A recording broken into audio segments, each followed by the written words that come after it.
What a lovely audience here. Steve, you are fantastic. You've been in Golani before. Yes, you all need to. Everybody here before said that you've been in the IDF, and I feel a bit that I need to maybe apologize. I've been in the IDF, ladies and gentlemen. I'm proud to be so. My father served the country at least for war, and please God, we never have any war again, and we don't need so. I would like to ask my member of board here, the executive staff here, they're all into my right. Please promise the voter here that you're not going to put the VAT up for the basic product.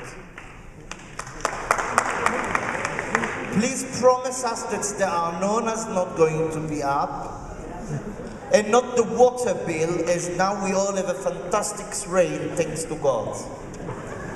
The core issue of this state, when we have 1.8 million poor people in Israel, this is nearly a third of the population. The core issue is how we manage tomorrow, how we keep living tomorrow. And when at the previous voting in 2009, they all promised peace and security. This one said security, the other one said peace. And I'm sorry to upset you all, maybe you read the newspaper, there is no peace and there is no security. In this case, we are the only one that's going to be restricted to you, dear audience. For every citizen of Israel, it doesn't matter if he's a Muslim, Christian, Orthodox or ultra-Orthodox, even not immigrator from the South Africa. We're going to be, in the next government, please God, being sure to support you. Please don't forget to vote for Shas.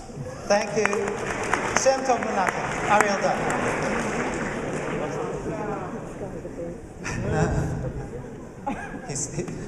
You've heard so much criticism about the situation in Israel. And I remember what my late father told me. What's the difference between Matovu Ohalecha Yaakov and Am Naval Velo Chacham? Matovu Ohalecha Yaakov said Bil'am. And Am Naval Velo Chacham said Moshe Rabbeinu. How come? Bil'am had the perspective. He said it from far away. Moshe Rabbeinu was within the tents. He saw all the troubles, all the complaints, all the Harpaz affairs, everything. We need a perspective to see the huge move forward for the Jewish people that we are making in this state of Israel. And we have to remember that while we criticize the government and while we want so much more from the government, we are part from this giant, historic, unprecedented move of the redemption of the Jewish people. We are proud to be part of it. And even though we sound pessimistic, we are not. We are sure we have great future. And for the next elections, I know that Netanyahu will create the next coalition, whether he has 35 seats or 37 seats. I know that Naftali Bennett will be part of his coalition, whether they will have 14 seats or 15 seats, but you need strong Otzma Israel in the Knesset to make sure that we keep our promises to you. Thank you very much.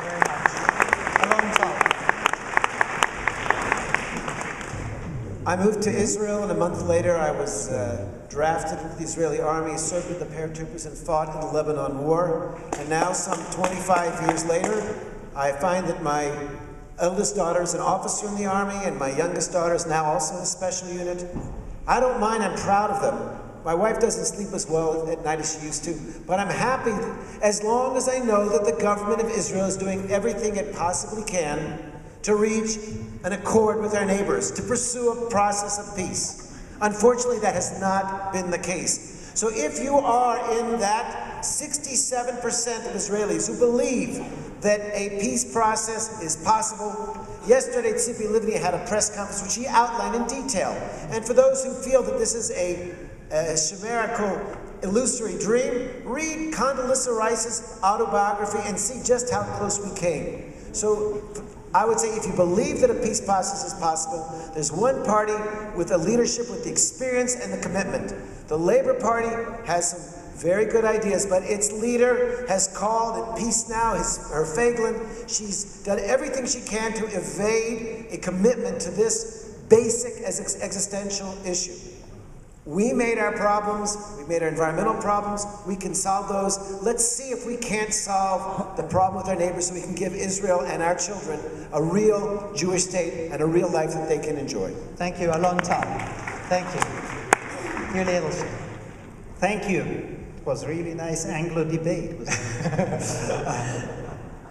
Anyway, I'm not going to make promises because the problem is that if Netanyahu forms the next government, I'll have to really give you a report on the progress about the promises I've made, as opposed to probably some parties that even won't make it into the Knesset.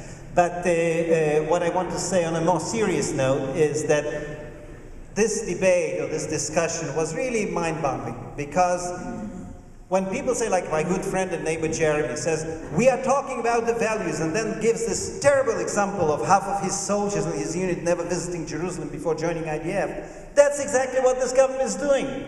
We had last year 3 times as many students, high school students, visiting Jerusalem than in the previous years. And I think this is something that really is the right line of this discussion.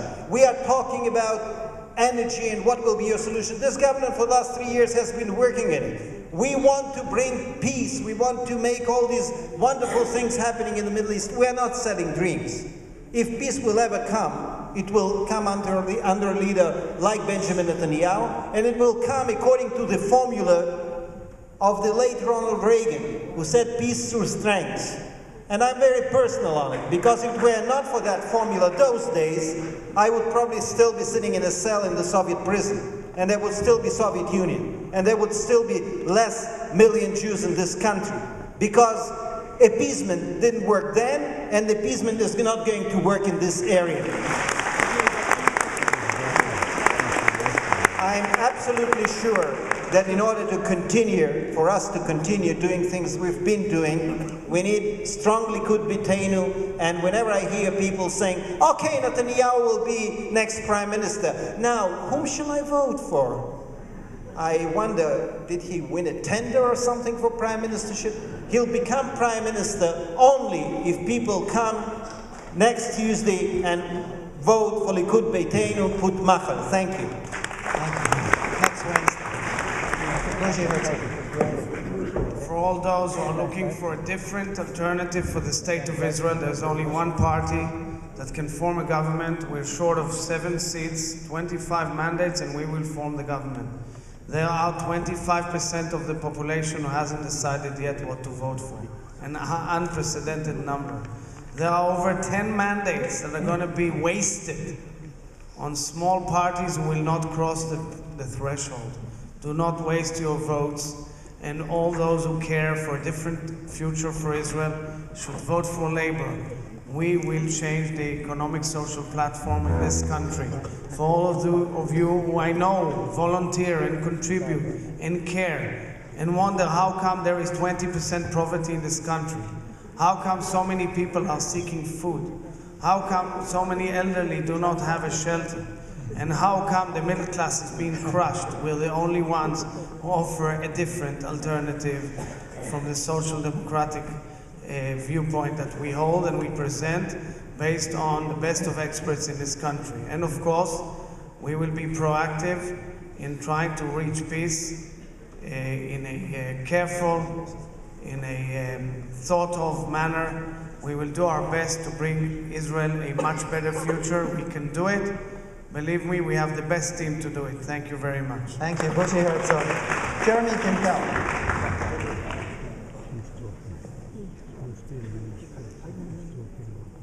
I think Prime Minister Netanyahu is a fantastic Prime Minister. I wish Yuli Edelstein was the Prime Minister, but I think Benjamin Netanyahu has done a fantastic job. The only way to truly strengthen Prime Minister Netanyahu is with the strong BaYit. The international pressure that Israel is about to face with Hagel as the Minister of Defense and another 4 years of the Obama administration is going to be unparalleled. Only a strong BaYit, where Bibi Netanyahu can then say, listen, I really would like to help you, but there's Naftali Bennett and Jeremy. They're not letting me. That's the only way that he will be able to withstand the international pressure. A strong BaYit alongside the Likud is the only way we will be strong, we'll be safe. Why are there so many other parties? Never before in Israel's history have been so many mitlaptim, people that don't know who to vote for. What Isaac Herzog just said now. Because there's no difference between these parties. Meretz, Yesh, Atid, Avodat, Tzipi Livni, what's the difference? There's no ideology, it's just about chairs. There's one party that has real ideology. And we're going to make Israel a beautiful country alongside Prime Minister Netanyahu. Thank you very much.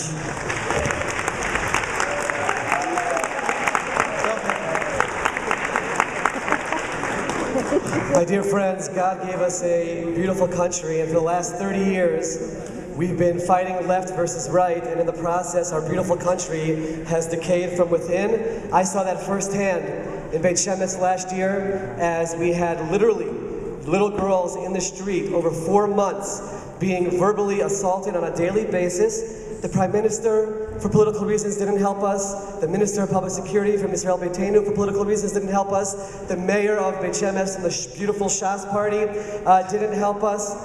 And what did we do? A group of passionate citizens who love this country and passionate Zionists stood up, and we took care of it, and we solved the problem, and we solved the problem in our city.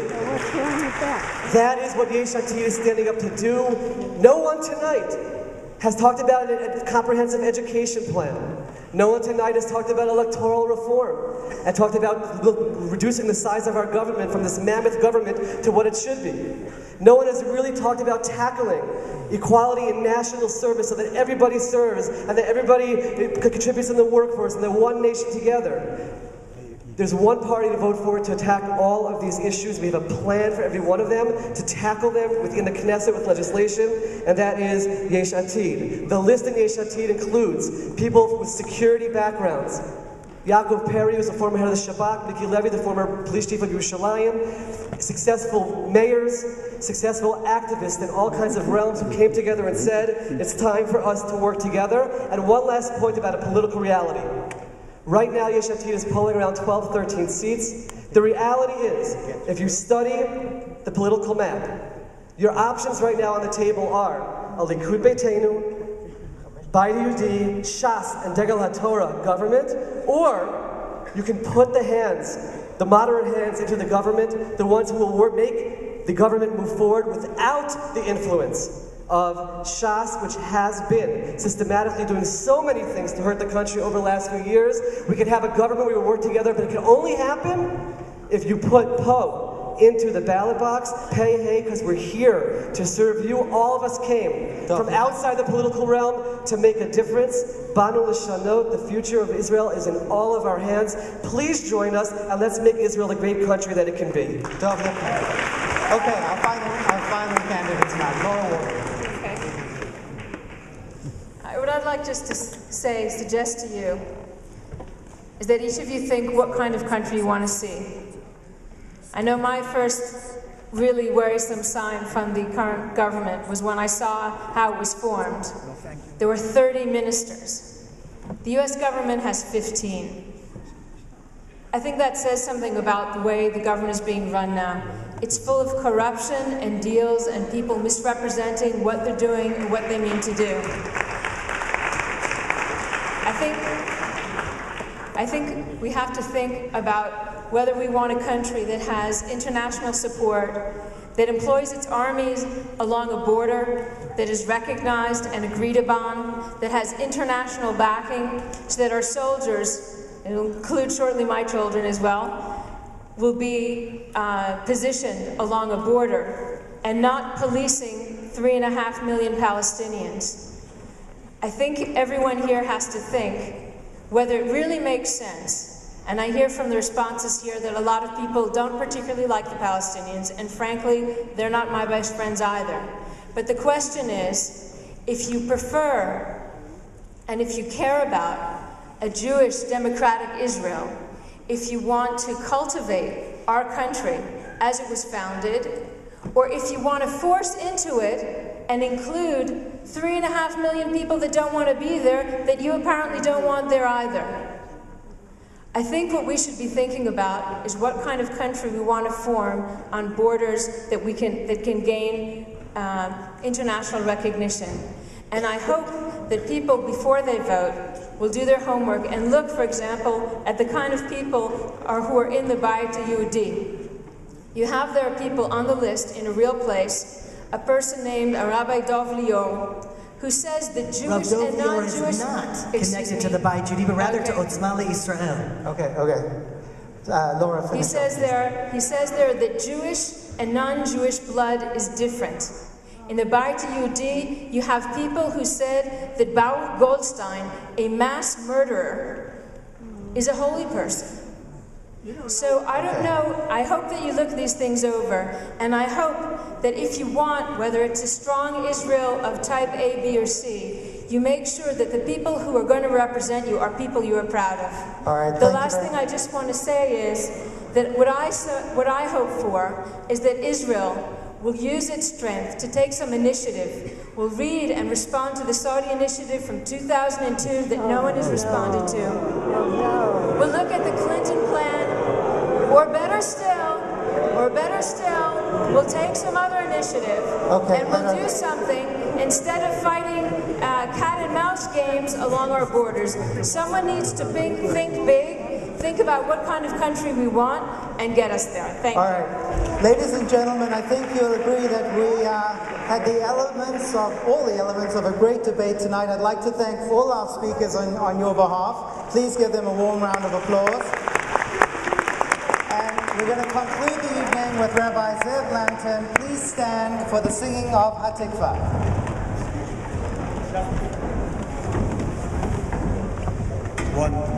Just before we sing Hatikvah, I remind everyone, turn your cell phones back on.